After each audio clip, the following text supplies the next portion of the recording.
बिस्मिल्लाहिर्रहमानिर्रहीम। मैं doctor Mohammad Manan Haider, PhD sports rehabilitation physiotherapist, Pakistan sports board आपसे मुखातिब हूँ। Under the instruction of federal minister for IPC doctor Fahmida Mirza and director general Pakistan sports board Islamabad, हम अपने एथलीट्स के लिए टेली रिहेबिलिटेशन की फैसिलिटीज़ जो है वो ऑन कर रहे हैं। तो टेली रिहेबिलिटेशन में ये है कि हमारे एथलीट्स जो घरों पे रह के अपनी फ़िटनेस को मेंटेन कर रहे हैं और उनको उस इन केस कोई प्रॉब्लम होता है या प्रीवियस कोई इंजरी है तो वो हमारे व्हाट्सएप नंबर के थ्रू हमारे से रब्ता कर सकते हैं और हम उनको घर पे रह के उनकी इंजरी की रिहेबिलिटेशन में हेल्पफुल एडवाइस जो है वो कर सकते हैं और वीडियो लिंक के थ्रू भी वो हमारे से बात करके अपना केस जो है डिस्कस कर सकते हैं। दूसरा पॉइंट ये है कि मैं आप लोगों को आजकल कोरोना वायरस की वबा के दौरान घर में रह के जो हम वर्कआउट कर सकते हैं या अपनी हेल्थ या फिटनेस को कैसे मेंटेन कर सकते हैं उसके बारे में कुछ एक्सरसाइजेज जो है वो गाइड करूँगा।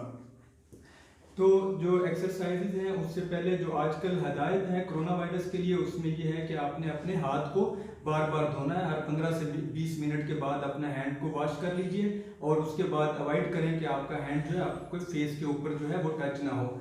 और जो एक्सरसाइजेज हैं हम लोग एथलीट्स जानते हैं, जो भी एक्सरसाइज शुरू करते हैं उससे पहले इंपॉर्टेंट है हमारा वार्म अप। वार्म अप के लिए जो प्रीवियसली आप आउटडोर एक्टिविटी कर रहे थे वो तो अब लिमिटेड हो चुकी हैं, तो आप डिफरेंट किस्म की जो स्ट्रेचेज हैं अपने वार्म अप के लिए वो करें। जैसे लाइक हम लेग्स को स्ट्रेच करते हैं, हम बॉडी को बेंड करते हैं, स्ट्रेट होते हैं, इसी तरीके से हम लेग्स को साइडवेज जो है वो मूव करते हैं ताकि डिफरेंट किस्म की हमारी बॉडी की जो स्ट्रेचेज हैं वो हो जाएं। जब आपने ये स्ट्रेचेस कर ली तो उसके बाद 2-3 एक्सरसाइजेज हैं जो आपकी स्ट्रेंथ को बेहतर करने में हेल्पफुल होंगी। इसमें एक ये है कि आपने सीधा खड़ा होना, आपके फुट्स जो हैं वो आपके शोल्डर अपार्ट हो, शोल्डर जितनी जगह है उतनी जगह फुट हो और आपने अपने टोज के ऊपर जो है वो आना है और 30 to 40 सेकंड तक अपना जो पोस्चर है इस पोजीशन को मेंटेन करना और फिर ग्रेजुअली जो है वो आपने वापस जाना है और इस एक्सरसाइज को आप 4 to 5 टाइम जो है वो रिपीट कर सकते हैं। उसके अलावा एक और एक्सरसाइज है जिसको हम कहते हैं कि स्टार जंप। उसमें आपने जंप करना होता है जो लाइक दिस होगी, आपके फुट अपार्ट जा रहे होंगे, hand up, foot apart, hand up, foot apart, hand up. पाँव आपके साइडों पे जाएंगे, हाथ ऊपर जाएंगे और फिर हाथ जो है वो नीचे आएंगे। इसके अलावा एथलीट्स हमारे जो है वो डबल लेग स्क्वाट्स जो है वो कर रहे होते हैं, लाइक दिस जो पोजीशन उनकी आती है। इसके साथ साथ वो सिंगल लेग स्क्वाट्स में वो कर सकते हैं। सिंगल लेग का तरीका ये है कि आपकी एक लेग जो है पीछे चेयर के ऊपर आएगी, हाथ जो है अपोजिट शोल्डर्स के ऊपर आएंगे और आपने अपने नी को जो है वो बेंड करना है। उसको बेंड करेंगे जितना इजीली कंफर्टेबली आप मेंटेन कर सकते हैं, अपर बॉडी स्ट्रेट होगी और कोशिश कीजिए कि 30 सेकंड तक ये मेंटेन हो और फिर आप इसको दोबारा से रिपीट कर सकते हैं। इसके अलावा एक और एक्सरसाइज है जिसमें हम कहते हैं कि आपने अपने नीज को जो है 90 डिग्री तक बेंड करना है। ये 90 डिग्री तक बेंड हो गया, अपर बॉडी आपने बेंड करनी है, शोल्डर जो है ये राउंडेड होंगे, इस तरीके से नहीं होंगे।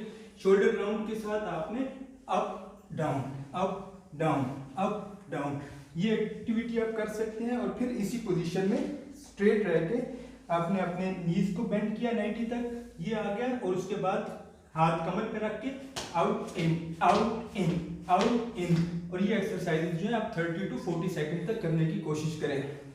उसके अलावा एक और जो एक्सरसाइज हो सकती है वो ये है कि आप अपने नीज के ऊपर आएंगे, ये पोजीशन आ गई, उसमें जो आपका ये वाला नी जो है पीछे वाला इसको आपने 1 इंच तक जमीन से ऊपर उठाना है। ये पोजीशन ये फुट के ऊपर और इसको आपने 8 सेकंड तक होल्ड करना और उसके बाद डाउन, 2 सेकंड का रेस्ट, उसके बाद दोबारा। और ये चीज जो है ये आप अपने अपोजिट लेग जो है वो उसके साथ कर सकते हैं। अब 1 इंच तक, अब 8 सेकंड तक आपने होल्ड करना और उसके बाद 2 सेकंड्स का रेस्ट और 10 रेपिटेशन आप एक एक्टिविटी की जो है वो कर सकते हैं। तो होपफुली आपकी ये एक्सरसाइज जो है ये आपको एक्टिव और फिट रहने में हेल्पफुल होंगी और उसके साथ साथ कोरोना वायरस की जो एहतियात गवर्नमेंट ने आपको बताई है वो सारी एहतियात जो है अपनी रूटीन का हिस्सा बनाएं ताकि आप खुद भी सेहतमंद रहें और बाकी लोग भी सेहतमंद रह सकें। बहुत शुक्रिया।